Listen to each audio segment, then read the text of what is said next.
workable, so we'll use this.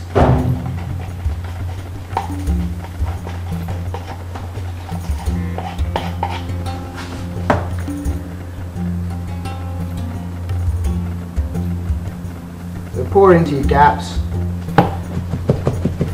blend it out.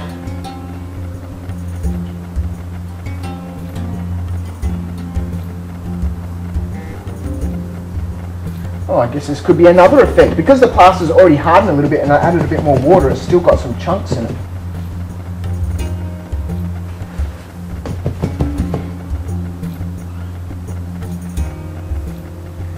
So we'll just spread our plaster out.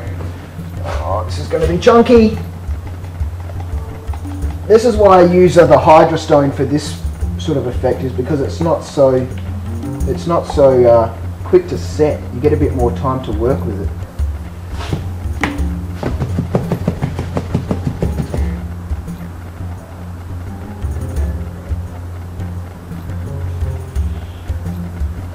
Anyway, this might actually make a nice effect, and sometimes you can find those sorts of things by accident.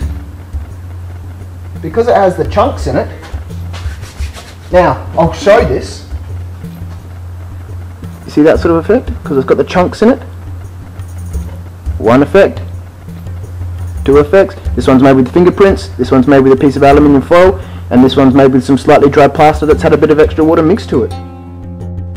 Two other effects. One I explained in the other video of adding plaster into these gaps and pouring sand in, so I'll do that one. And the other one, I showed this in the beginning of the other video. This is just a screen cloth. It's one of those anti-slip mats that you put on a glass table or on your dashboard or something, and stuff's not supposed to slip off it. Now I'll show you also what I'm going to do with this one. Okay, so the same process for mixing up the dental plaster, just a little bit of water, a little bit of your Hydra Stone, and just tap that in until it reaches the surface and the plaster starts to break apart but is yet still absorbed.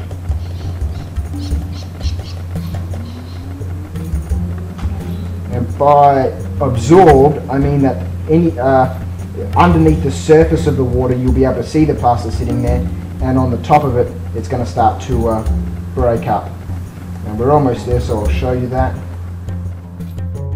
So if we have a look at this one here, we can see there that the plaster is sort of absorbed. There's not very much water left there. Don't know if that was a good shot or not. This camera's not very good.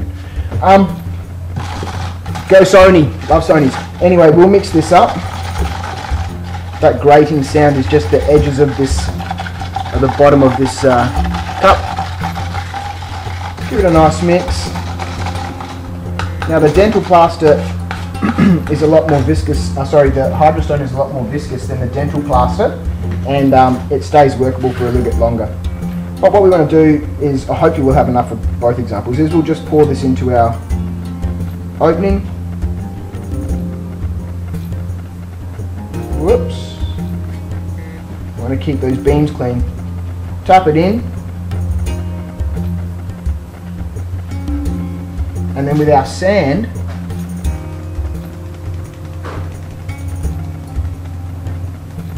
we're just going to layer the surface. We're not going to brush any of the sand off. It's going to soak into our plaster and give us a gritty effect on the outside. Once it's dry, we'll shake everything off. Second part. So we've got 4 different textures so far.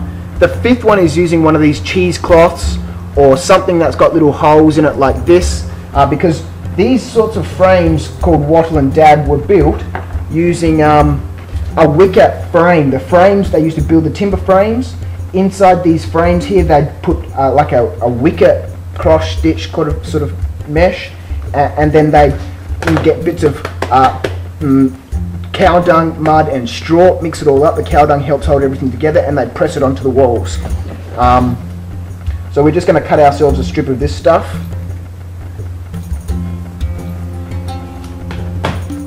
We'll just test fit it. Now I'm just going to have part of mine exposed, so I'm just going to use a little piece. That's going to fit in there. And then with my plaster, I'm going to pour it in again.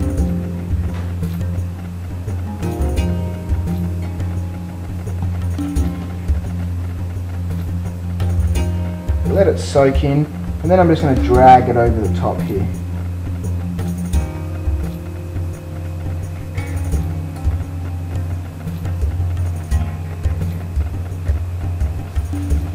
Now with this wicker effect, you probably want to let that dry and then use the this sort of effect as well, just to uneven the surface, so around here it's not so clearly identified. Now this stuff's very thick. You may want to use a thinner material or have thicker beams, etc., so that when you add your plaster it actually covers over the surface of this. Honestly, this is the first time I've tried it. I've done a few other things with fly screen and chicken mesh folded over on each other, etc. I never really liked those sorts of effects, so I'm trying this for the first time. If anyone has any suggestions on how you can create the wattle and dab sort of effect, that looks really bad from that angle. The sand will come off shortly, but the little wicker meshes on the inside, Dale mentioned something to me once from bootleg painting. I'd love to know what he does.